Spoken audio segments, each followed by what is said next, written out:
হ্যাঁ আসছি। মরবে বেটা আজ আমার হাতে।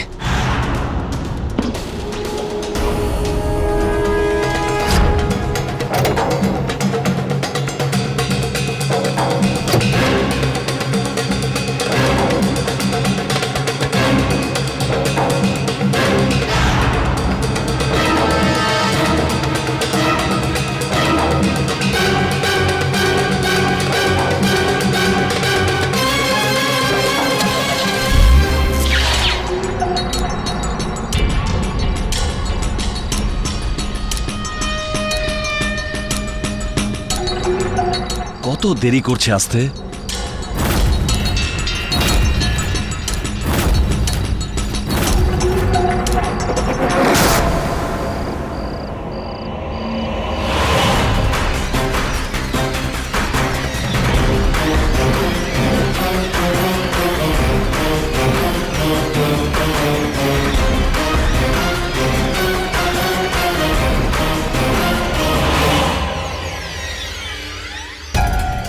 অনেক তাড়াতাড়ি এসে গেছো তুমি। চলো মাল বের করো। এই এটা কি শুরু করলে তুমি?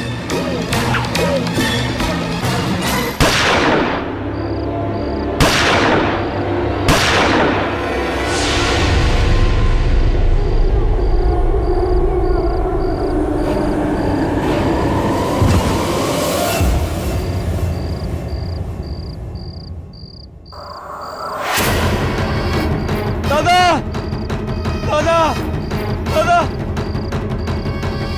কি হয়ে গেল দাদা?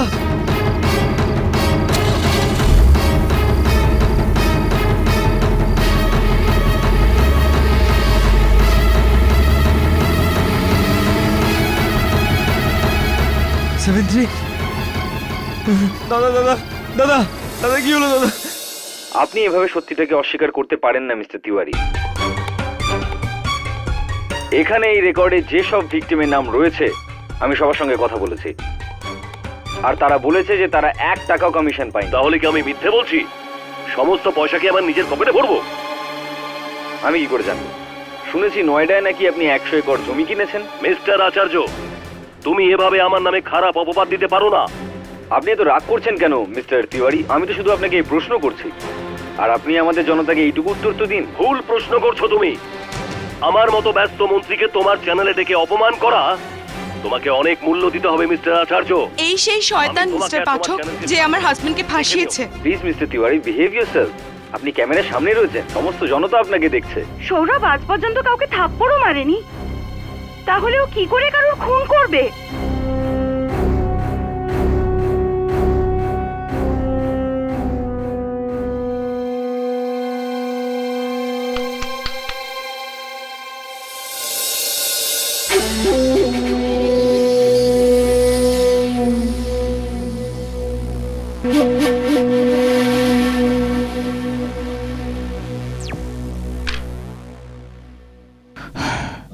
আপনার স্বামী সৌরভের স্বয়ং আমিও প্রশংসা করি। প্রতিদিন রাতে ওর অনুষ্ঠানটা দেখি। ওর কেস অবশ্যই লড়ব, কিন্তু তার আগে আমি দেখা করতে চাইব তার সঙ্গে। কি কি ঘটেছিল সেই সময় তার মুখ থেকে শুনতে চাইব। চলুন, এই কেসটার বিষয়ে আপনি যতটা জানেন আমাকে বলুন, আমি লিখে নিচ্ছি।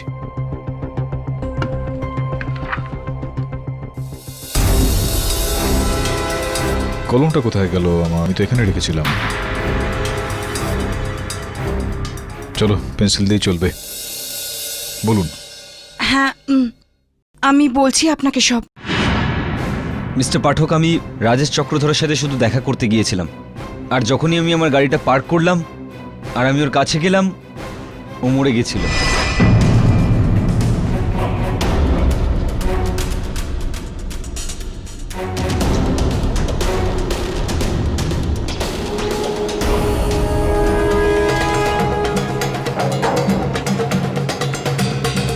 আমিও লাশটা দেখে ভয় পেয়ে গেছিলাম, ঘাবড়ে গেছিলাম।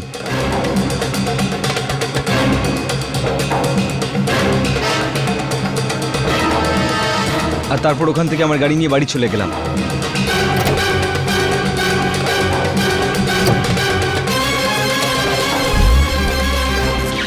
হ্যাঁ, কিন্তু এতটা রাতে এত শুনশান একটা জায়গায় আপনি রাজেশের সঙ্গে দেখা করতে কেন গিয়েছিলেন? আমি জানি না কেন আমি এরকমটা করে ফেলি। যদি যদি কেউ জানতে পেরে যায় না সৌরভ, তাহলে আমি মরে যাব। ওই ব্যাপারটা হলো মিস্টার পাঠক, আমাদের প্রফেশনে এসব হয়েই থাকে, আর ওই নিউজ পাওয়ার জন্য খোচরদের সঙ্গে দেখা করতে যেতেই হয়। আর আর রাজেশ আমাকে বোধহয় কোনো ইম্পর্টেন্ট খবর দিত, কিন্তু ওর কাছে পৌঁছানোর আগেই ওর মৃত্যু হয়ে গিয়েছিল। জানি না ওকে কে মারলো। আমি তো বুঝতেই পারছি না যে এত একটা সহজ সরল কেসের জন্য আমায় কেন ডাকা হলো। আমার অ্যাসিস্ট্যান্ট হলো উঠতে পারতো। যাই হোক, এখন এসেই যখন গেছি তখন 10 মিনিটের মধ্যে কেস শেষ করে দেবো। It's a simple case, your honour. 29 জুনের রাতে সৌরভ আচার্য রাজেশ চক্রধর আরোপীকে, সৌরভ আচার্য রাজেশ চক্রধরকে রাস্তার মাঝখানে মানে একটা নির্জন রাস্তায় কোনো অজুহাতে ডাকেন আর ওনাকে খুন করেন। খুন করার পরে সৌরভ আচার্য যখন গাড়ি করে যাচ্ছিলেন তখন রাজেশ চক্রধরের ভাই অশোক চক্রধর ওনাকে যেতে দেখেন, মানে গাড়িটা যেতে দেখেন, আর নিজের হাতে নাম্বারটা নোট করে নেন। আগে হ্যাঁ স্যার, MH048973, এটাই এই গাড়িটার নাম্বার স্যার।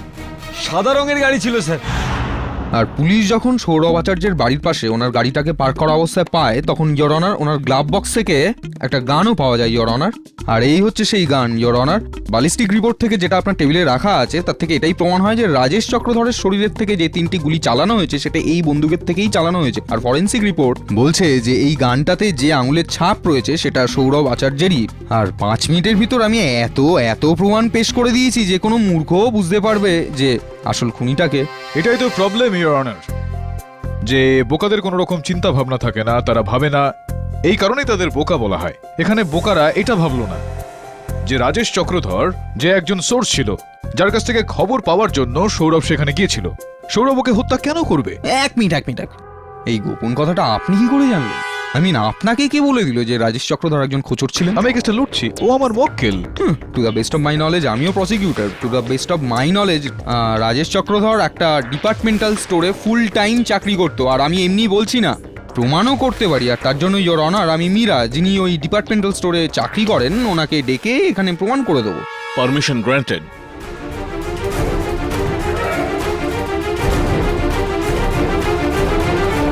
মীরা দেবী, আপনি রাজেশবাবু সম্বন্ধে যতটা যা জানেন সেটা প্লিজ জজ সাহেবকে বলুন।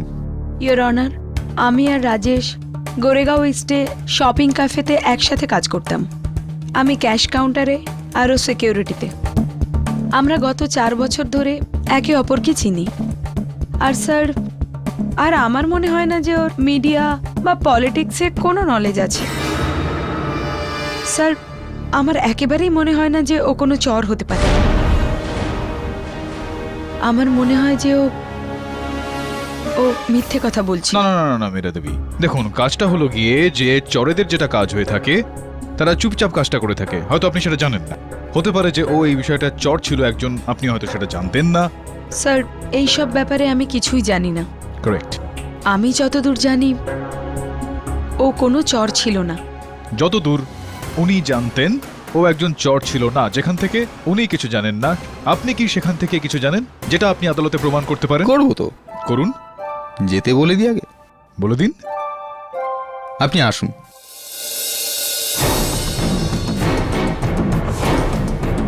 যান।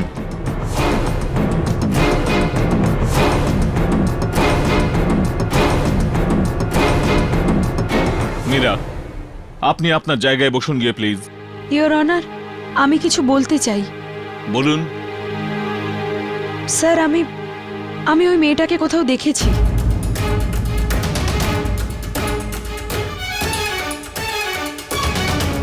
আচ্ছা, আপনি তো গত সপ্তাহে আমাদের স্টোরে এসেছিলেন আর মেম্বারশিপ ফর্ম ফিল আপ করেছিলেন। না তো মীরা দেবী, এর মধ্যে বিশেষ ব্যাপার কি রয়েছে? আপনার স্টোরে তো অনেকেই আসেন যান, উনিও এসেছিলেন, হয়তো কোনো বিশেষ ব্যাপার থাকলে বলুন আমাদের। না স্যার, আমার মনে পড়েছে যে আমি সেদিন ওনার পেমেন্ট রিসিভ করেছিলাম, তো আর উনি চলে যাওয়ার পর রাজেশ আমার কাছে এসেছিল। বিলটা বানিয়ে দিন।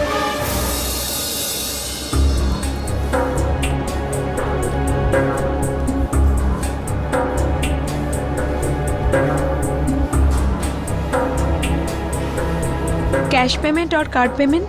कार्ड। ओके।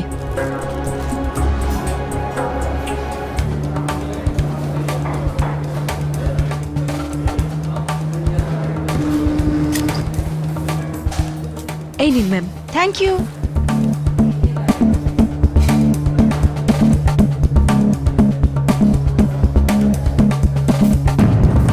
এই শোনো, হ্যাঁ বলো। ওই যে মেরুন ড্রেস পরা মেয়েটি শপিং করে গেল, ও কার্ড পেমেন্ট করলো না ক্যাশ পেমেন্ট করলো? কার্ডে। কেন? কিছু না, ও মেম্বারশিপ ফর্ম ভরেছে। হ্যাঁ। আমাকে দাও না প্লিজ।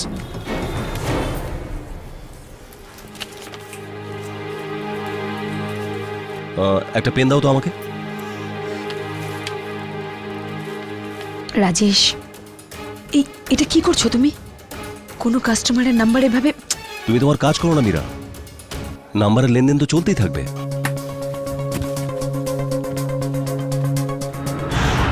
আগে হ্যাঁ, আমি লাস্ট উইক শপিংয়ে গিয়েছিলাম আর আমি ওখানকার মেম্বারশিপের ফর্মও ভরেছিলাম, কিন্তু আমার ঠিক করে মনে নেই যে ওখানে কাউন্টারে যে মেয়েটা ছিল ওটা মীরাই ছিল।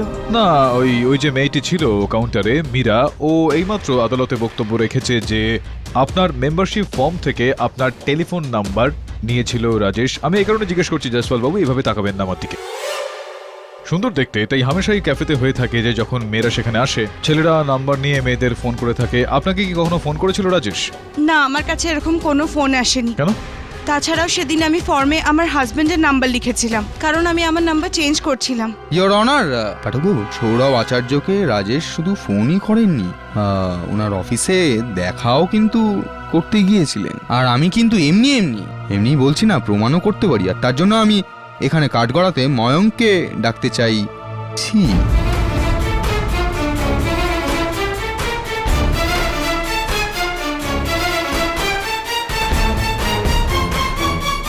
ময়ঙ্ক বাবু, বলুন তো রাজেশকে কবে আপনি অফিসে দেখেছেন?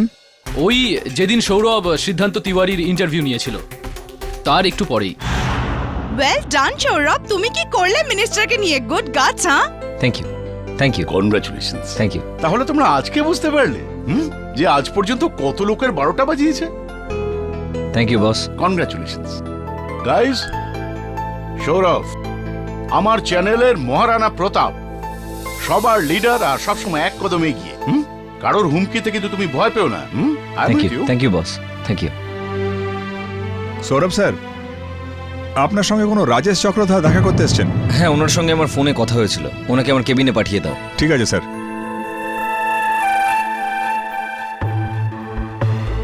সৌরভ স্যারের কেবিন ওইদিকে। ঠিক আছে।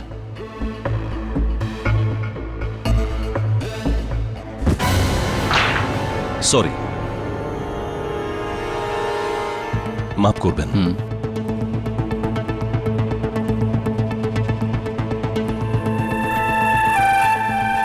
তারপর রাজেশ চক্রধর সোজা সৌরভের কেবিনে চলে যায়, আর তারপর দুজনের মধ্যে কি কথা হয়েছে I don't know. I know.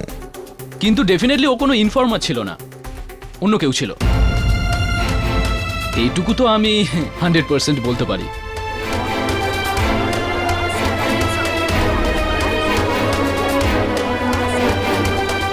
Mister Sourav আচার্য, আপনি মিস্টার রাজেশ চক্রধরের ব্যাপারে আরো কিছু সত্যি বলতে চান আদালতকে, যেটা আদালত এখনো জানে না? ইয়োর অনার, যতদূর আমি জানি রাজেশ একজন খোচর ছিল। মিথ্যে বলছেন আপনি, পরিষ্কার মিথ্যে। আপনি একজন খোচরের সাথে দেখা করতে গিয়েছিলেন গাড়িতে গান নিয়ে আর ব্যাগে 10 লাখ টাকা নিয়ে। এমন কি খবর দেওয়ার ছিল? আর কি খবরটা দেয়নি ও যে আপনার রাগ হয় আর আপনি সেই কারণে ওকে মেরেই ফেলেন? Objection your honour. Your honour, সবচেয়ে ইম্পর্টেন্ট ব্যাপার হলো এই যে পুলিশ যখন ওনার বাড়িতে তল্লাশি নেওয়ার জন্য গিয়েছিল তখন একটা ব্যাগ পেয়েছিল পাঠক সাহেব, এই ব্যাগটা, আর এই ব্যাগটায় যাতে 10 লাখ টাকা ছিল। ইওর হয়তো অনার, আপনি এটা 10 জানেন লাখ না টাকা। জসপাল বাবু যে এর মধ্যে একটা আশ্চর্যজনক বিষয় রয়েছে। রাখুন এটাকে। ইওর অনার, এই নোটগুলো সিরিয়াল নাম্বার পরীক্ষা করার পর এটা জানতে পারা গিয়েছে যে এর মধ্যে 7 লক্ষ টাকা সৌরভের অ্যাকাউন্ট চার্টার্ড ব্যাংক থেকে বের করা হয়েছে, কিন্তু বাকি 3 লক্ষ টাকা মিস রূপাল প্যাটেলের ব্যাংক অ্যাকাউন্ট থেকে বের করা হয়েছে। আমি জানতে চাইবো ওনাকে এখানে ডেকে যে ওনার ব্যাংক অ্যাকাউন্ট থেকে বের করা 3 লক্ষ টাকা সৌরভের ব্যাগে এলো কিভাবে।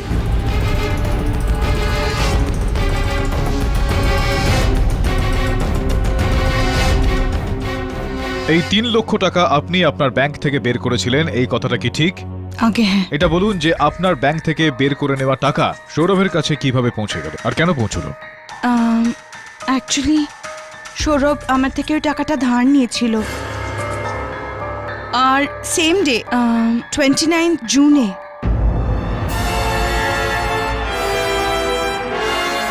কিছু কাজ নিয়ে কথা বলার জন্য আমি ওর ক্যাবিনে গেছিলাম।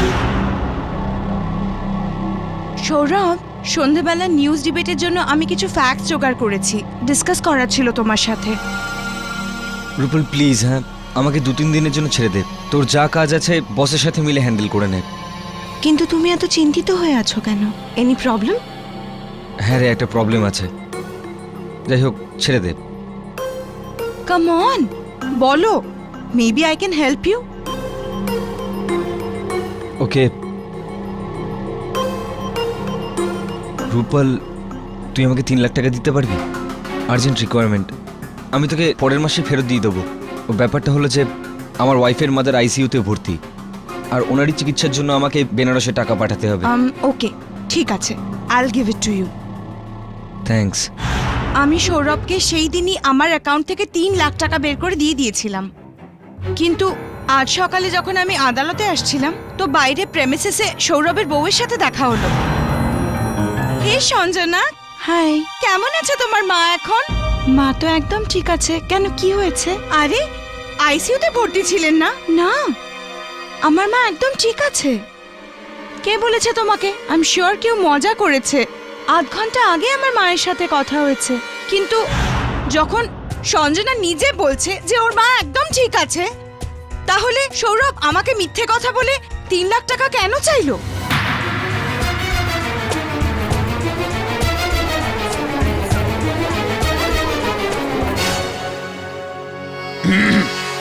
পাঠক বাবু, চিন্তা হচ্ছে আপনার জন্য।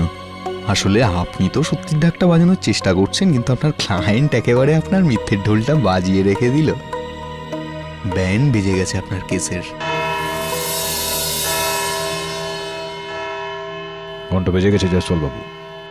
Leave to fight another day. এই আদালত কাল পর্যন্ত মুলতবি রইল।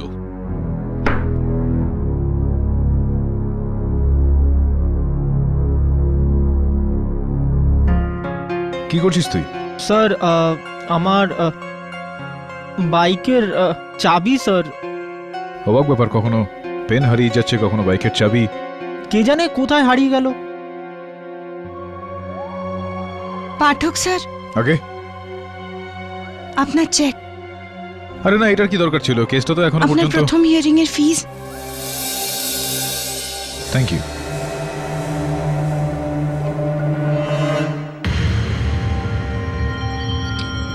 স্যার, বাইকের চাবিটা পাচ্ছি না। আমি পেয়ে গেছি, বলুন।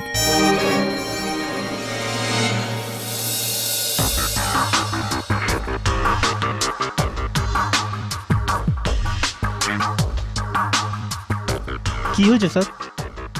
সঞ্জনা কি কম টাকা চেক দিয়েছে? না, টাকা তো ঠিকই দিয়েছে, সঙ্গে সঙ্গে একটা সংকেতও দিয়েছে। হ্যাঁ, এবার এই ডায়েরিতে আমার যা লেখালেখি রয়েছে, আর এই চেকের এই খামের ওপর যে লেখা রয়েছে সঞ্জনা দেবীর, সেটা ওই কালি দিয়ে লেখা হয়েছে, ওই কলম দিয়ে, যেই কালির ব্যবহার আমি করে থাকি সেন্টার ফ্লোরিডায়। স্যার, আর আপনার পেন তো অফিস থেকে গায়েব হয়ে গেছিল। হ্যাঁ, সেটার অর্থ হলো, মানেটা দাঁড়ায় যে ওই কলমটা সঞ্জনা দেবী নিয়ে নিয়েছিল।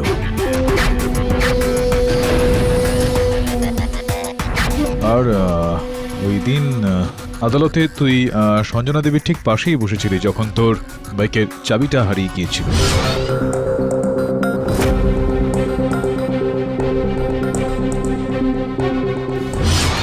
হ্যাঁ স্যার, আমার পাশে বসেছিল।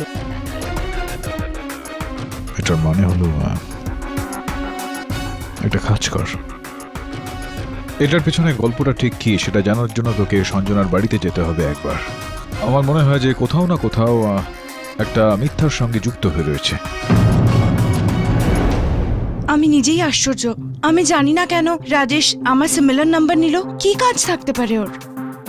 আর আমার মনে হয় না যে রাজেশ সৌরভকে কোনো কল করেছিল, কারণ এরকম যদি কোনো ফোন আসতো তাহলেও আমায় নিশ্চয়ই বলতো, কিন্তু সৌরভ আমাকে এরকম কোনো কথা বলেনি। আমি বলছি না এই সমস্ত প্ল্যান ওই মিনিস্টারের। আপনি একদম টেনশন নেবেন না, সতীটা শিগগিরই সামনে চলে আসবে। সঞ্জনা দেবী, আপনার বাড়িতে চিনি আর চা পাতা আছে তো? Of course. If you don't mind, একটু চা খাওয়াবেন?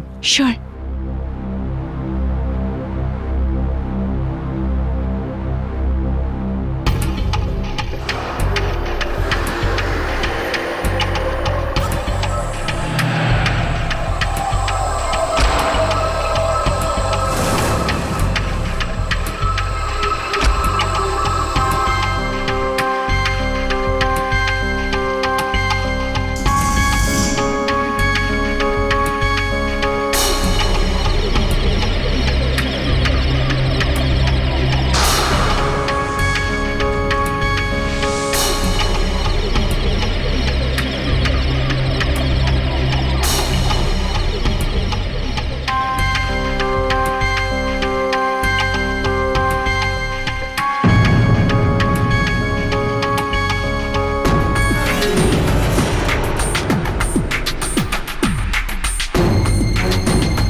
ক্লিপ্টোমেনিয়া, তার মানে চুরি করা তো। আমার স্ত্রী একজন ক্লেপ্টোম্যানিয়াক।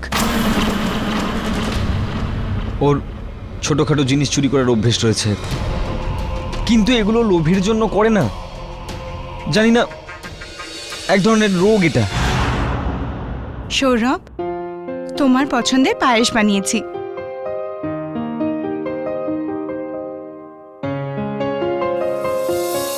এই চামচটা, এরকম চামচ তো আমাদের ঘরে ছিল না।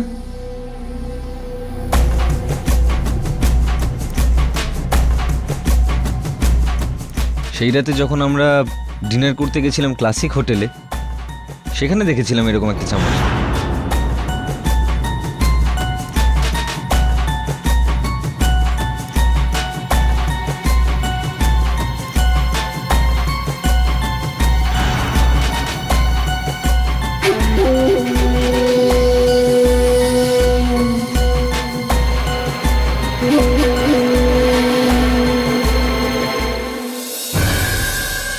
না সৌরভ, ওই যে পাশের বাড়িতে ওরা আছে না, আমি চেঞ্জ করে দিচ্ছি। তুমি এই চামচটা চুরি করেছো না সঞ্জনা? ড্যাম ইট সঞ্জনা, কবে তুমি এসব অভ্যেস ছাড়বে? কবে যাবে তোমার এই চুরি করার রোগটা, বলো তো? Sorry, I am really sorry. আমি নিজেও জানি না যে আমি এরকমটা কি করে ফেলি। জানি আমি এটা ভুল, চুরি হয় এটা, কিন্তু জানি না আমার হাত কেন। তুমি কি জানো তোমার এই অভ্যেসের জন্য না আমি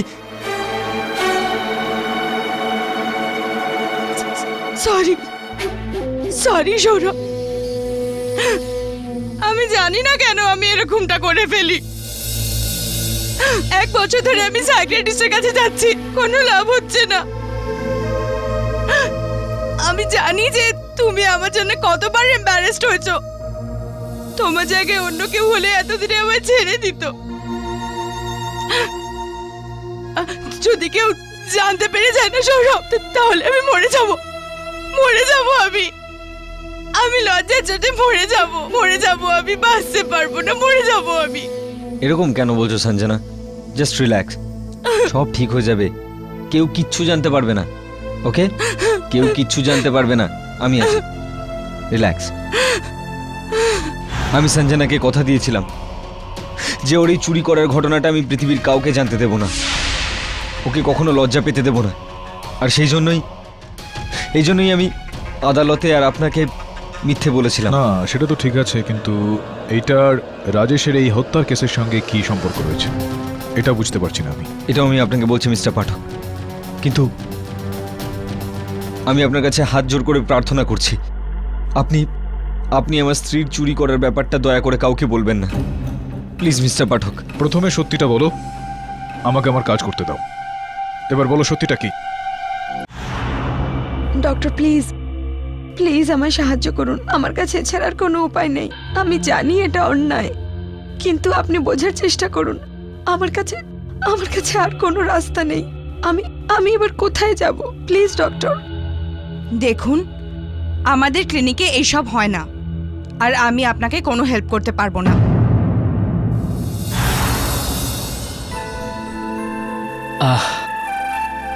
sorry, I am disturbing you. Not at all, have a seat please. Thank you sir. Tell me. Boss, এই সৌরভের জানি না কি হবে, ফাঁসি না যাবজ্জীবন, কিন্তু আমাদের তো আমাদের শোয়ের ব্যাপারে 200% ভাবতে হবে। আর বিশেষ করে 9টার নিউজ ডিবেট, যার এত ভিউয়ার্স, তার জন্য নতুন হোস্ট কে হবে সেটা ডিসাইড করতে হবে। এত টেনশন কেন নিচ্ছ মাইক? হোস্ট তো আমাদের সামনেই আছে।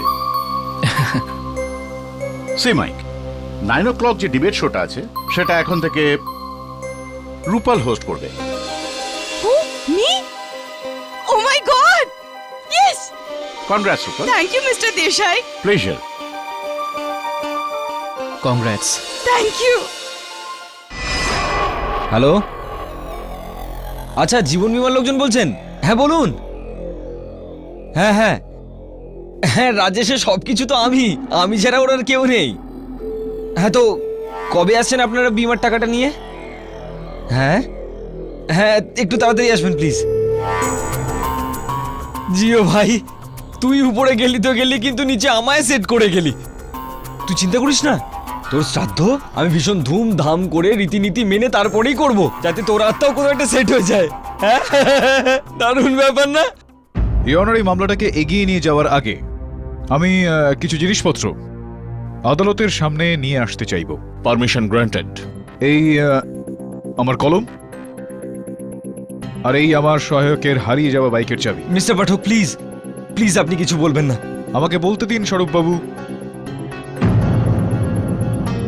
সত্যিকে লুকিয়ে কখনো কারোর কোনো লাভ হয়নি, আর আমি এখানে আপনার আর আপনার স্ত্রীর ভাবনা চিন্তাকে কোনো রকম আঘাত করতে চাই না, শুধুমাত্র সত্যিটাকে বাইরে নিয়ে আসতে চাই। Trust me. বাস্তবে ওনার স্ত্রী সঞ্জনা দেবীর একটা রোগ রয়েছে, ক্লেপ্টোমেনিয়া।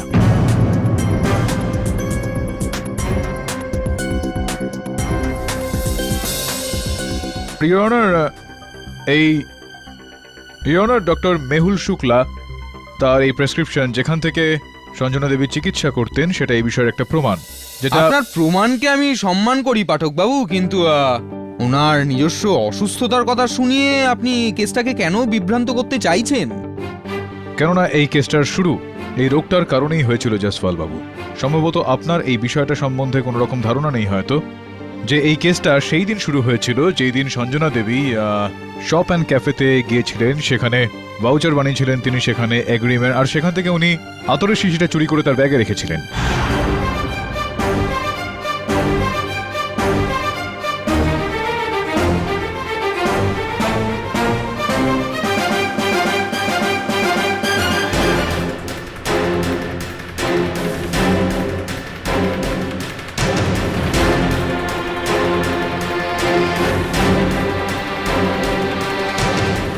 আর সঞ্জনা দেবীর এই চুরিটা রাজেশ চক্রধর বাবু ধরে ফেলেছিলেন, যিনি ওই সময় নিরাপত্তা রক্ষীদের ঘরে ডিউটিতে ছিলেন।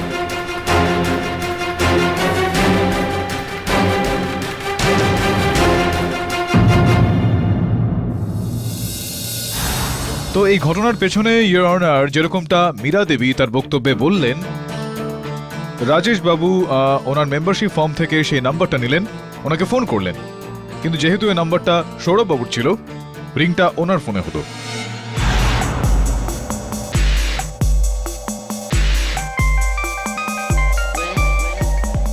হ্যালো, কেমন আছেন স্যার আপনি? দেখা করার ছিল। কে আপনি? কি কাজ? কাজটা তো আপনার স্যার, আমার নয়। আমার কাজ? আরে স্যার আপনি একবার দেখা তো করুন, কতগুলো ইন্টারেস্টিং জিনিস দেখাবো আপনাকে। আরে স্যার বেশি ভাববেন না, আমার সঙ্গে দেখা না করলে না খুব পস্তাতে হবে। ব্যাস এটুকুই স্যার, অনেক কাজ পড়ে আছে। তাড়াতাড়ি বলুন কোথায় আসবো? Meet me in the office. এরপরে রাজেশ সৌরভের সঙ্গে দেখা করতে তার অফিসে পৌঁছলেন। বাই গড, আমি আপনার খুব বড় ফ্যান, রোজ টিভিতে দেখি। দারুণ বলেন আপনি, খুব ভালো লাগে। বলুন কি স্টিং অপারেশন দেখাতে চান? কিন্তু একটা কথা মনে রাখবেন, অনেক সময় লোকজন আমাদের কাছে নকল টেপ নিয়ে চলে আসে টাকা পয়সা কামানোর চক্করে। So be careful. নকল কিছু নেই, সব কিছু আসল। কিন্তু যদি বসে দেখাতে পারতাম খুব ভালো লাগতো। Have a seat. আপনার ল্যাপটপে সিডি চলে? আগে হ্যাঁ। এটা একটু চালান। কিন্তু কি আছে এর মধ্যে? আরে স্যার সবকিছুই যদি বলে দিই তাহলে দেখতে মজা পাবেন না। আপনি নিজেই দেখে নিন, লাইভ স্টিং অপারেশন।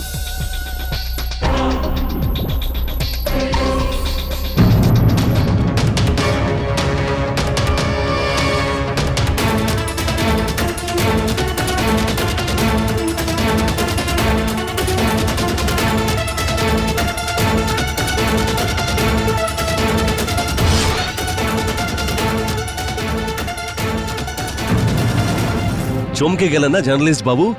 আপনার মতো সম্মানীয় একজন ব্যক্তির স্ত্রী যদি এরকম খারাপ কাজ করে তাহলে ধাক্কা তো লাগবেই, আর তাও 1000 ওয়াটের। আরে ছাড়ুন মশাই, এসব নিয়ে আমি কি করব? আপনার থেকে বেশি নেব না, কারণ আপনি একজন গণ্যমান্য রিপোর্টার। তাহলে স্রেফ 10 লাখ। 10 লাখ দুদিনের মধ্যে দিয়ে যাবেন, আর এই সিডিটা নিয়ে যাবেন। ওকে? বদমাস, তুই আমায় ব্ল্যাকমেল করবি? দাঁড়া দাঁড়া, আমি এক্ষুনি পুলিশে ফোন করছি। আরে না না না না, পুলিশ ডাকার কি দরকার আছে? তাহলে এটা, এই স্টিং শুধু তোমার চ্যানেলেই নয়, দেশের সমস্ত চ্যানেলে চলবে। কিরকম বদনাম হবে আপনার, তাই না? ভালো লাগবে? লোক কি বলবে? একজন বড় মিডিয়া রিপোর্টারের স্ত্রী ছোটখাটো দোকান থেকে পারফিউম চুরি করে। এটা ভালো কথা নয়। এই যে পারফিউমের সুগন্ধ না, তোমার ক্যারিয়ারকে একদম শেষ করে দেবে। এই যে সারা দিন তুমি নেতা মন্ত্রীদের সঙ্গে এইসব যে প্রশ্ন উত্তরের পর্ব করো না, ওনারা তো তোমার ব্যান্ডই বাজিয়ে দেবেন। স্রেফ 10 লাখের প্রশ্ন, 10 লাখের। জোর জবরদস্তি করছি না, যদি আপনি বলেন তাহলে আমি এখান থেকে চলে যাব, রিভার্স গিয়ার দিয়ে এখান থেকে চলে যাব, ঠিকই সোজা যাব মন্ত্রী তেওয়ারিজির কাছে। আর উনি এমনিতেই আপনার উপর রেগে আছে, আর উনি তো এই সিডি 20 লাখেও নিতে রেডি হয়ে যাবেন। ভেবে নাও, ভেবে নাও, কোনো তাড়াহুড়ো কিছু নেই। 10 লাখ নাকি ক্যারিয়ারে লাভ?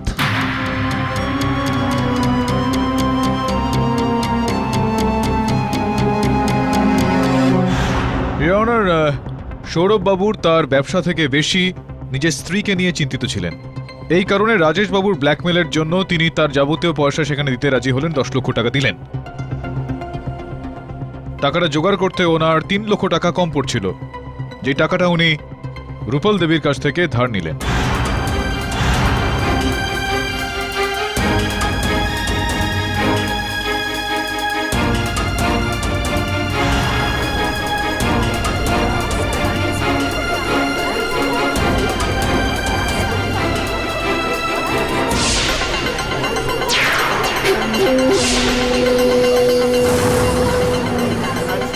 Order order.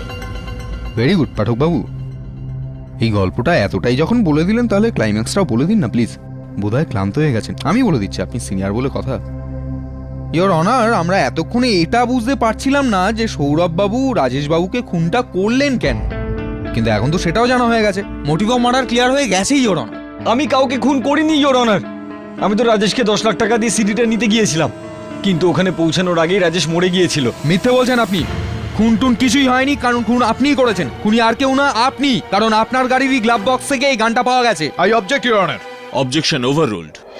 ইওর অনার, কারোর গাড়ি থেকে হত্যার অস্ত্র পাওয়া গেলে সে হত্যাকারী বলে প্রমাণিত হয়ে যায় না। আচ্ছা, তাহলে পাঠকবাবু, আপনার এই যে ক্লায়েন্ট, তিনি যদি মুক্তিপণের টাকাই দিতে যান, তাহলে নিজের গাড়িতে গান নিয়ে কেন ঘুরছিলেন, তাও মার্ডার ওয়েপন কেন? ওটা আমি আপনাকে বলছি ইওর অনার। ওই গানটা আমার প্রোটেকশনের জন্য রেখেছিলাম, কারণ একটা ইন্টারভিউর পর থেকে আমার কাছে হুমকি দেওয়া কল আসছিল।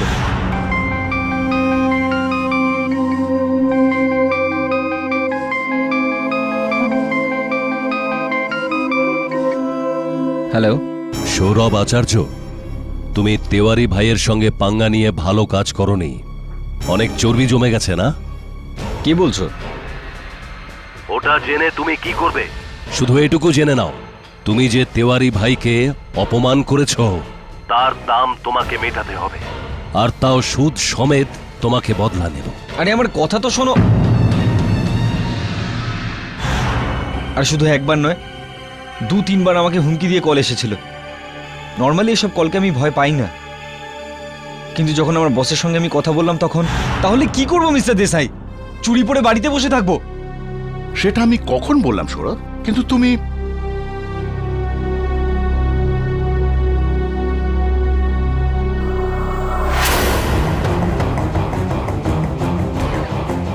কেঁপে দিও। আমি এই গানটা নিয়ে কি করবো মিস্টার দেসাই? কি করব মানে কি? তুমি নিজেকে রক্ষা করবে সৌরভ। তোমার কাছে থ্রেটনিং কলস আসছে, তোমার উপর আক্রমণ হতে পারে, আর এমনি তো তুমি লেট নাইট করে বাড়ি ফেলো। Please keep it.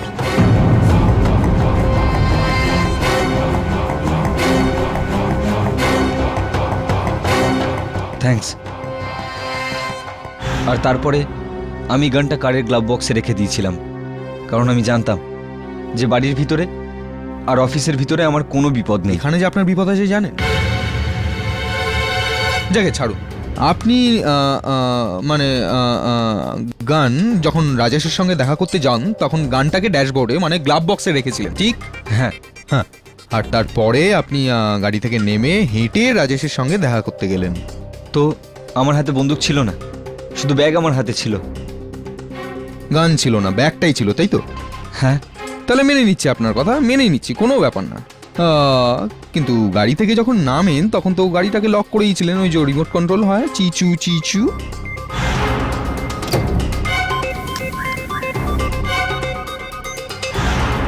Gate lock করেছিলেন।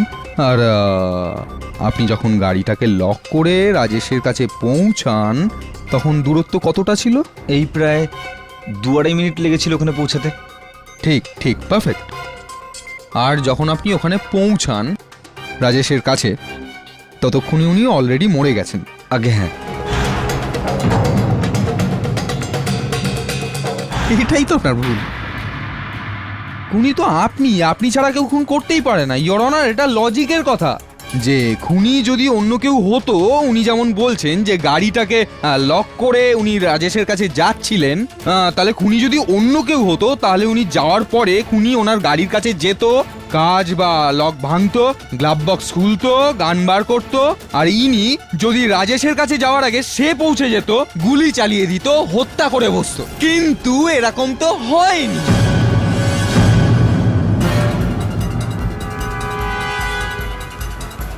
কারণ যতক্ষণে সবার আগে এই ভদ্রলোক সেখানে চলে গিয়েছিলেন ইওর অনার, আর নিজের কাজ সেরে ফেলেছিলেন।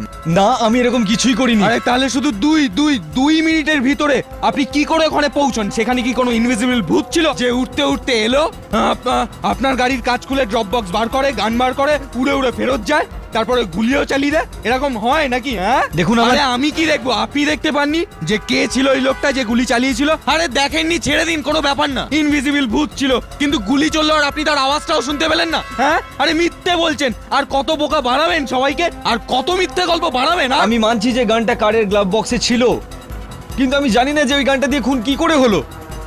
আমি কিচ্ছু বুঝতে পারছি না, কিচ্ছু বুঝতে পারছি না। আমি তো বুঝতে পারছি, আমি জানি কিভাবে খুনটা হয় ইওর অনার। খুব সিম্পল ব্যাপার। রাজেশ একে ভয় দেখিয়েছিল, ব্ল্যাকমেল করেছিল, যদি এর সিডি লাগে তাহলে 10 লাখ টাকা দিক। এর রাগ হয়, রাগ তো হওয়ারই কথা, কিন্তু রাগ কি হয়েছিল না হয়নি? চুপ করে আছেন মানে রাগ হয়েছিল। কিন্তু ওনার যে স্ত্রী তার অসুখটাকে লুকাবার জন্য উনি সেখানে যান, রাজেশকে টাকা দেওয়ার জন্য সেখানে যান, কিন্তু এনার ভিতরের যে রাগটা ছিল সেটাকে উনি লুকাতে পারেননি ইওর অনার, আর রাজেশ চক্রধরকে খুন করেন।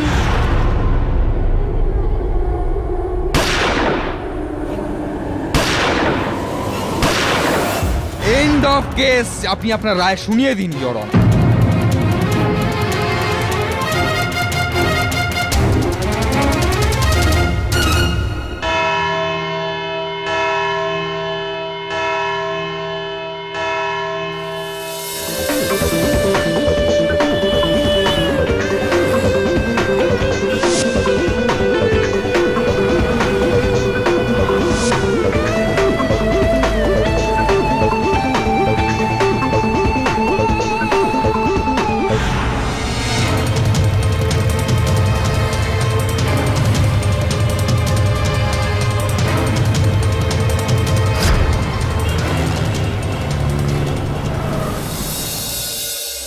হ্যাঁ বলুন, বিষয়টা তো দুশ্চিন্তার বটে। এই মায়াঙ্ক আর তিওয়ারির মধ্যে ঠিক কি বিষয় হতে পারে? কিছুক্ষণ আগেই একটা ন্যাশনাল চ্যানেলে তিওয়ারি সৌরভকে প্রাণে মেরে ফেলার একটা হুমকি দিয়েছিল। কি মনে হয় তোর? কোথাও এরকমটা নয় তো মায়াঙ্কের সহায়তা নিয়ে তিওয়ারি এই খেলাটা খেলে যাচ্ছে? স্যার আমারও এটাই মনে হয়। স্যার আর একটা কথা, সৌরভের জায়গায় ওর বস সিদ্ধার্থ রূপলকে প্রমোট করেছে। এখন ওনার চ্যানেলে লিডিং রিপোর্টার রূপল।